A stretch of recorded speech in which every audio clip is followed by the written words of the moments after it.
शायद इरफान अंसारी को सम्मान की जरूरत नहीं। जी हाँ, ये कहना है बहुजन एकता मंच के अध्यक्ष रंजीत यादव का, क्योंकि दिनांक 9 फरवरी दिन रविवार को मनाई जा रही थी मोहल बनी ग्राउंड में आयोजित बहुजन एकता मंच की 5वीं वार्षिक सम्मेलन, जहां इरफान अंसारी बतौर मुख्य अतिथि के रूप में आमंत्रित थे।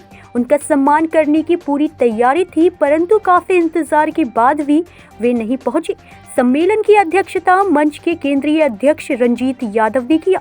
विशिष्ट अतिथि प्रोफेसर BN राय ने कहा कि बहुजन एकता तभी सफल होगा जब हम अपने घर में सभी को एक साथ लेकर चले।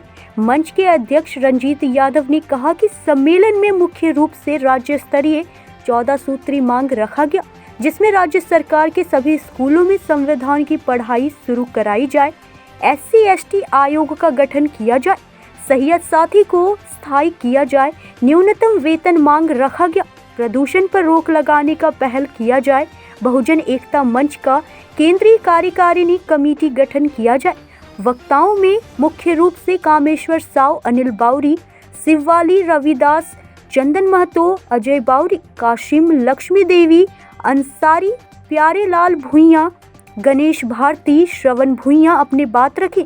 सम्मेलन का संचालन जंग बहादुर जयश्वरा ने किया। राजू भुइयां, रामेश बाउरी, सुधीर कुमार, सोनू हेम्ब्रम, प्रदीप कुमार, अकेला पासवान, जलांधर भुइयां, सुरेश साव, संजीवन भुइयां, संतोष कुमार, भागीरथ दास, विकास सहीश, राजा यादव, जीतू यादव, आकाश यादव, मनीष यादव, अशोक राजहंस सहित हजारों लोग मौजूद थे। बहुजन एकता मंच के अध्यक्ष महोदय हैं और 5वां अधिवेशन आज जारी है। हम जानना चाहेंगे इनसे कि भाई 5 वर्ष हो गए पूरे, इसमें मतलब कि इसकी रफ्तार कितनी तेज है, कहाँ तक पहुँचे हैं और आगे आपका क्या क्या लक्ष्य है। खास करके अभी जैसा कि वक्तव्य में सुना कि भाई यहाँ जो व्याप्त प्रदूषण है, पॉल्यूशन, वो सबसे अहम मुद्दा है आपके लिए, और किन किन यहाँ की समस्याओं को दूर करना चाहेंगे। आज बहुजन एकता मंच का गठन 2018 में किया गया था। तो हम लोग इधर 2 साल लॉकडाउन के कारण 2 साल अधिवेशन नहीं हो चुका, इसीलिए 2 साल करके आज 7वां साल होता, मगर 2 साल नहीं हुआ तो 5वां है। बहुजन एकता मंच का लक्ष्य है कि जो हमारे समाज का गरीब से गरीब है उनको खान पी चलाना, उनको हम लोग है कि जितने चाहेंगे कि इनको विचार हम लोग डालें और उनको जीवन का परिवर्तन हम लोग करना चाहते हैं मंच के माध्यम से। और जो मुद्दा आज हम लोग राज्य स्तरीय 14 सूत्रीय हम लोग मांग पत्र है कि बनाए हैं, उसको हम लोग है कि राज्य सरकार को करेंगे। इस मांग पर पहला मांग है कि झारखंड राज्य के जितने भी स्कूल है उसमें संविधान को पढ़ाया जाए, ताकि बच्चों अभी भी सही के संविधान के बारे में सीख सके और अपने विचार में रख सके और अपने आने वाले पीढ़ी लोग को भी संविधान की जो भी है वो अपना समझ है कि रख सकता है। दूसरी में है यहाँ देखिए दलित आदिवासी की सरकार है, मगर दलित आदिवासी का आयोग गठन नहीं किया। हम लोग गठन का मांग करते हैं। राज्य में जाति जनगणना नहीं किया गया है। अभी जो OBC का जो चुनाव में जो हो रहा है ये हेलमेटी निभा के वोटर लिस्ट के अनुसार देख के किया गया। अब वोटर लिस्ट के अनुसार बहुत लोग मृत्यु हो गया, बहुत यहाँ नहीं रहता है, उसको भी जनगणना में मतलब फर्जी तरीके से जनगणना कराया, उसको हम लोग विरोध करेंगे। इनके खिलाफ हम लोग बाद में धरना भी देंगे। चौथा में है कि यहाँ का बहुत पलांचल क्षेत्र है, डीजल कंपनी है, रैयतों लोग जमीन ले लिया है, उनका भी मुआवजा बाकी है।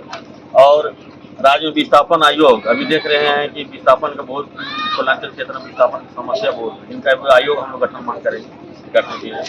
युवा का अभी 56% यहाँ युवा का आबादी है झारखंड में, मगर युवा मालूम नहीं पता चला है कि कोई धर्मो विधायक का भाई है चेयरमैन, मगर वो आज तक कुछ किया नहीं। उसको हम लोग है कि बदलने की मांग कर रहे हैं। निजी कंपनियों जो 75% है जो सरकार लागू किया था वो कहाँ किया नहीं के पता नहीं चल रहा, उसको हम लोग आयोग गठन करने की मांग कर रहे हैं। उसके बाद है कि राज्य में जो गरीबों लोग राशन दिया जाता है तो अदर स्टेट में और भी सामान दिया जाता है की कम दर में, हम सरकार से मांग करेंगे कि गरीब से गरीब को और सामान जो है उपलब्ध कराएगा। उसके बाद है आदिवासी बटालियन, अही रेजिमेंट भी गठन नहीं किया है। आदिवासी बटालियन का भी पहला अंग्रेज विरोध आदिवासी समाज किया, तो हम चाहेंगे बटालियन आयोग गठन करने के पहला। और आपका 12वां हो रहा है सहियत साथी, जो आंगनबाड़ी केंद्र में जो है महिलाओं लोग को 2000 रुपया में इन लोग 24 घंटा का कार्य कराता है। मंत्री जी आएंगे या आते तो हम लोग मांग पत्र आई भी कुछ है, उनको सोचते हैं कि इन लोग को न्यूनतम वेतन और जो भी लॉकडाउन का भी काम का वेतन इन लोग को नहीं मिला है, उस चीज़ हम लोग मांग कर रहे हैं। इन लोग अस्थायीकरण किया जाए। स्वास्थ्य मंत्री डॉक्टर इरफान अंसारी जाने वाले, क्या उनकी सहमति नहीं ली गई थी? आज क्यों नहीं आ पाए? कितना सहमति ली गई मगर पता नहीं, हम लोग है कि बहुजन एकता से अल्पसंख्यक दलित को सम्मान देना चाहते हैं। अगर कोई व्यक्ति सम्मान नहीं लेना चाहते तो हम लोग मंच में कुछ नहीं कर सकते हैं। हम लोग चाहते हैं कि भाई दलित बहुजन एकता मंच का लक्ष्य है कि पहला दलित सम्मान दिया जाएगा, उसके बाद अल्पसंख्यक को दिया जाएगा, उसके बाद ओबीसी ग्रेड को सम्मान दिया जाएगा। पहला हमारा जो SC ST है और अल्पसंख्यक है उसको सम्मान देने का काम करेंगे। सांसद चुनते हैं, वोट के दिन हाथ जोड़ते हैं और हमारे वोटों को लेने चाहते हैं। भाई बहन बहुजन दादा दादी सब बोलते हैं, और उसके बाद जीतने के बाद क्या कोई आता है का उद्देश्य क्षमा चाहता हूँ दलितों को, वंचितों को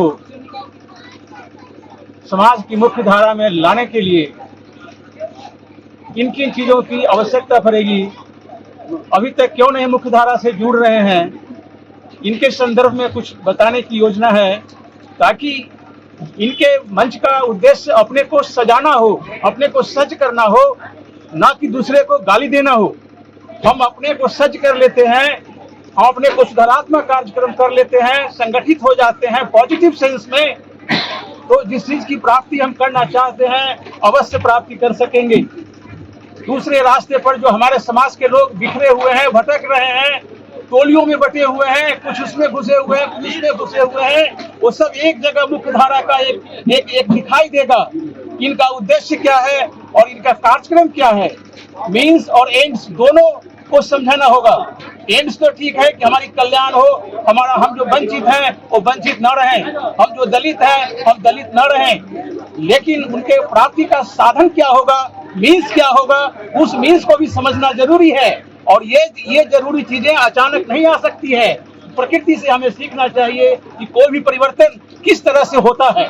परिवर्तन अचानक अगर होता है तो उसे आपदा कहते हैं। हमें परिवर्तन चाहिए, सुधारात्मक परिवर्तन, जो लोग उसको एक्सेप्ट कर सके।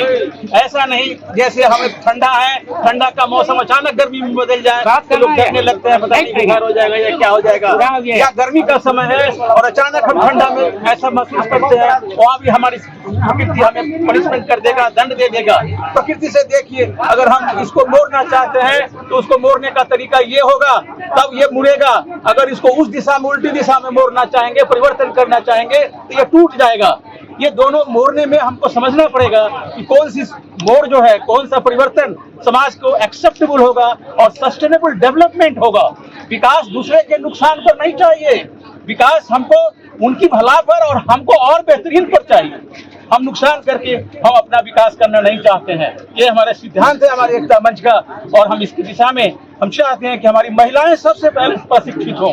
महिलाओं में ज्यादातर देख रहा हूं मैं, चाहे वो कितनी भी शिक्षित हो गई है, लेकिन उनको असली चीजों से अभी बहुत कुछ रूबरू होना पड़ेगा।